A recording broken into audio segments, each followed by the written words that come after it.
Assalamualaikum warahmatullahi wabarakatuh. Kami dari kelompok 9 kelas PTB S102 dengan anggota kelompok Dia Sisalia dan Putri Febrianti akan menjelaskan tentang materi keterampilan dasar mengajar. Definisi keterampilan dasar mengajar. Menurut Kamus Besar Bahasa Indonesia, keterampilan merupakan kecakapan untuk menyelesaikan tugas, sedangkan mengajar adalah melatih. Jadi dapat disimpulkan, keterampilan dasar mengajar atau teaching skills adalah kemampuan atau keterampilan yang bersifat khusus atau more specific instructional behaviors yang harus dimiliki oleh guru, dosen, instruktur, atau widya iswara agar dapat melakukan tugas mengajar secara efektif, efisien, dan profesional. Kemampuan pokok seorang tenaga pengajar ada dua. Yang pertama, menguasai materi atau bahan ajar yang akan diajarkan atau what to teach. Yang kedua, menguasai metodologi atau cara untuk membelajarkannya atau how to teach. Selanjutnya yaitu macam-macam keterampilan dasar mengajar. Yang pertama, keterampilan bertanya. Melalui keterampilan bertanya, guru mampu mendeteksi hambatan proses berpikir di kalangan siswa dan sekaligus dapat memperbaiki dan meningkatkan proses belajar di kalangan siswa. Keterampilan bertanya dibedakan menjadi dua, yaitu keterampilan bertanya dasar dan keterampilan bertanya lanjut.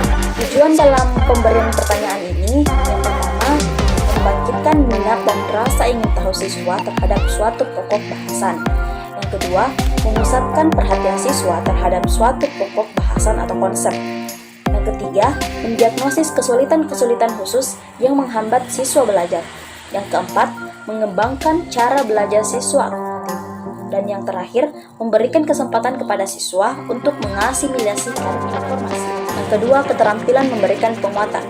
Penguatan atau reinforcement adalah segala bentuk respon yang merupakan bagian dari modifikasi tingkah laku guru terhadap tingkah laku siswa.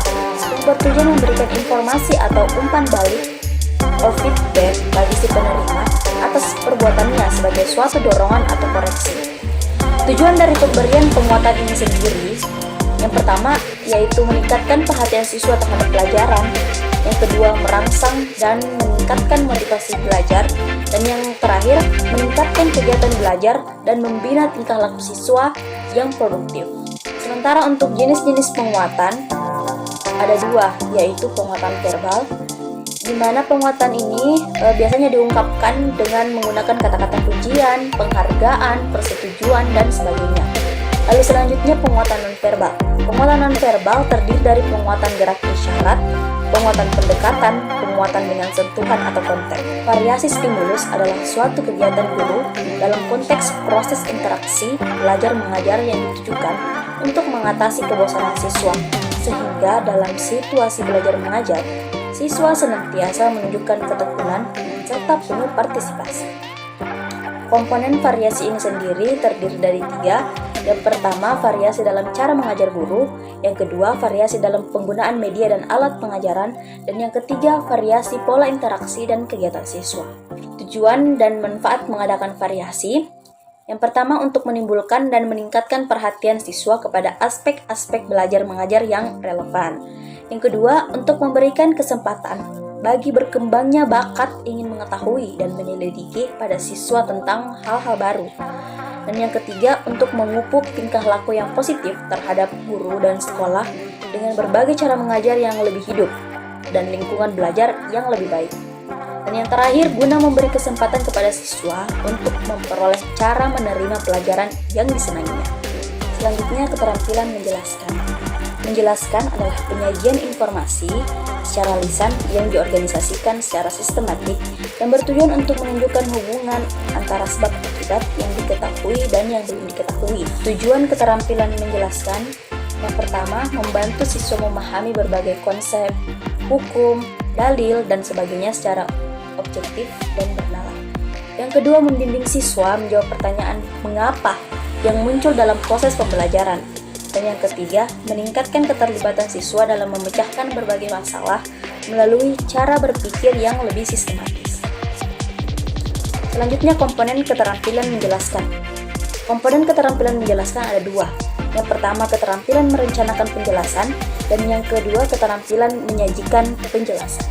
Selanjutnya yaitu keterampilan membuka dan menutup pelajaran. Membuka pelajaran atau set induction ialah usaha atau kegiatan dilakukan oleh guru dalam kegiatan belajar mengajar untuk menciptakan prakondusi bagi siswa agar mental maupun perhatian siswa lebih terpusat pada apa yang akan dipelajarinya, sehingga usaha tersebut akan memberikan efek yang positif terhadap kegiatan belajar. Sedangkan menutup pelajaran ialah kegiatan yang dilakukan oleh guru untuk mengakhiri pelajaran atau kegiatan belajar mengajar. Tujuan dalam membuka dan menutup pelajaran. Tujuan membuka pelajaran yaitu menarik perhatian siswa. Yang kedua, menumbuhkan motivasi belajar siswa.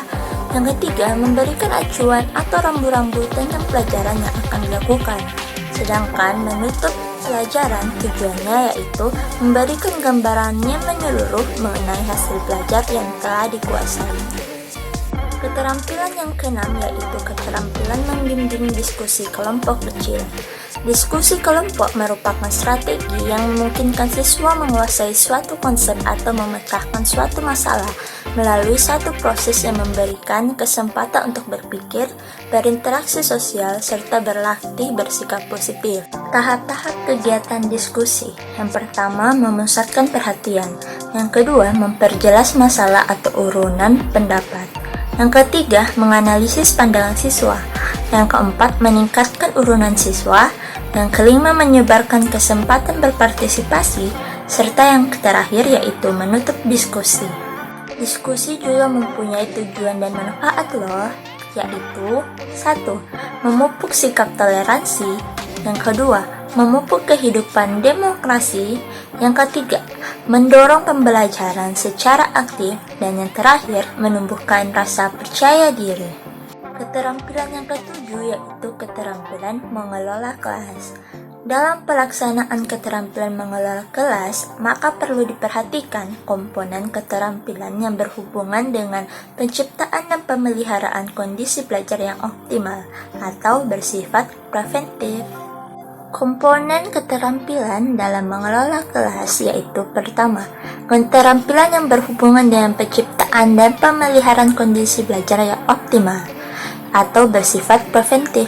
Yang kedua, keterampilan yang berhubungan dengan pengembalian kondisi belajar yang optimal. Keterampilan ini berkaitan dengan respon guru terhadap gangguan siswa yang berkelanjutan. Keterampilan guru yang terakhir yaitu keterampilan mengajar kelompok kecil dan perseorangan. Secara fisik, bentuk pengajaran ini ialah berjumlah terbatas, yaitu berkisar antara 3-8 orang untuk membentuk kelompok kecil dan seorang untuk perseorangan.